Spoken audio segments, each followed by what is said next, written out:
Pathway of blood flow. तो blood किस किस तरीके से अब कहां कहां से होते हुए हमारे पूरे बॉडी में सर्कुलेट होता है। फर्स्ट ऑफ ऑल हम स्टार्ट करते हैं लंग से। तो लंग से जो ब्लड आता है उस ब्लड को हम कहते हैं O2 ब्लड, मतलब ऑक्सीजनेटेड ब्लड। उस ब्लड के अंदर ऑक्सीजन का कॉन्सेंट्रेशन हाई होता है, कार्बन डाइऑक्साइड भी होता है बट ऑक्सीजन का कॉन्सेंट्रेशन हाई होता है, इसीलिए हम उस ब्लड को O2 ब्लड यानी ऑक्सीजनेटेड ब्लड कहते हैं। तो लंग से सबसे पहले O2 ब्लड इस पल्मोनरी वेन में आता है, इसमें आएगा और फिर उसके थ्रू होते हुए लेफ्ट एट्रियम में आएगा। तो सबसे पहले ब्लड अगर मैं देखूं तो ब्लड कहां पे आया, लंग से सबसे पहले गया आपके पास पल्मोनरी वेन के पास, उसके बाद कहां पे आया, पल्मोनरी वेन से होते हुए लेफ्ट एट्रियम में आया, फिर लेफ्ट एट्रियम से नीचे आएगा, लेफ्ट वेंट्रिकल तक आएगा, लेफ्ट वेंट्रिकल से कहा जाएगा, यहाँ पे प्रेशर पड़ेगा, ये कॉन्ट्रैक्शन होगा, नीचे वाले जो चैम्बर है यानी लेफ्ट वेंट्रिकल राइट वेंट्रिकल दोनों एक साथ कॉन्टैक्ट करेंगे और ब्लड इसके अंदर चला जाएगा, जिसका नाम क्या है ऑर्टा, यानी लेफ्ट वेंट्रिकल से ब्लड कहाँ जाना है, ऑर्टा में जाना है।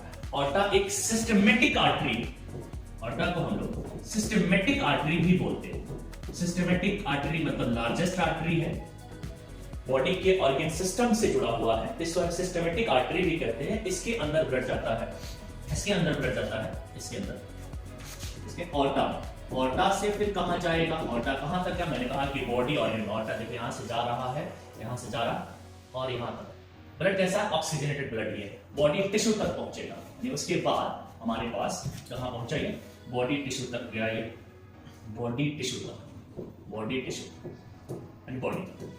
बॉडी से फिर बॉडी में जाने के बाद वहां ऑक्सीजन दे देगा, ऑक्सीजन यहां पे निकल जाएगा, यहां ऑक्सीजन चला जाएगा और अब ब्लड के साथ क्या चीज है, CO2 है। तब ऐसे ब्लड को जिसके अंदर CO2 का कंसंट्रेशन ज्यादा है उसे हम CO2 ब्लड कहेंगे। तो यहां पे जो ब्लड आएगा टिश्यू से होने के बाद उसको CO2 ब्लड या फिर लोग इसे डीऑक्सीजनेटेड ब्लड भी कहते हैं। तो उस ब्लड को हम डीऑक्सीजनेटेड ब्लड कहते हैं। जो ब्लड टिश्यू से बॉडी के ऑर्गन से निकल के आता है उस ब्लड को हम CO2 ब्लड या डीऑक्सीजनेटेड ब्लड कहते हैं। बहुत सारी जगहों पे इसको हम वेनस ब्लड भी कहते हैं। ठीक उसी तरीके से जैसे हम ऑक्सीजनेटेड ब्लड को हम आर्टेरियल ब्लड का भी नाम दे सकते हैं। ऑक्सीजनेटेड ब्लड को, इस ब्लड को हम आर्टेरियल ब्लड भी कह लेते हैं,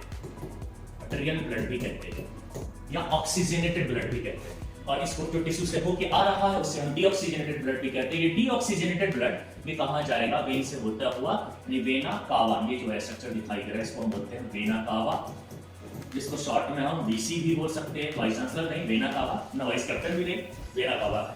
तो वेना कावा से होते हुए ब्लड, इस CO2 ब्लड राइट एट्रियम में आएगा। बॉडी से कहां गया, बॉडी से गया है आपके पास वेना कावा में यानी VC में।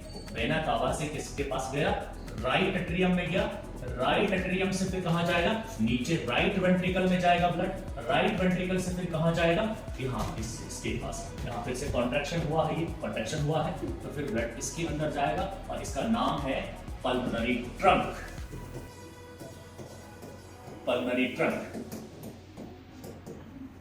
ट्रंक में गया, पल्मोनरी ट्रंक से ये जो निकला है इसको हम कहते हैं पल्मोनरी आर्टरी, फिर उसमें चला जाता है, पल्मोनरी आर्टरी में चला जाता है और पल्मोनरी आर्टरी से होते हुए चला जाएगा लंग्स। किताब के अंदर कोई पल्मोनरी ट्रंक नहीं दे रखा है, सीधा पल्मोनरी आर्टरी दे रखा है, यानी कि राइट वेंट्रिकल से, according to books, right ventricle से कहां पे गया है आपका पल्मोनरी आर्टरी PA के पास और फिर पल्मोनरी आर्टरी से अगेन लंग्स के पास गया। इस तरीके से लंग्स से ब्लड आता है हार्ट में, हार्ट से बॉडी में, बॉडी से अगेन हार्ट में और फिर लंग्स तक। This is the full pathway of blood flow.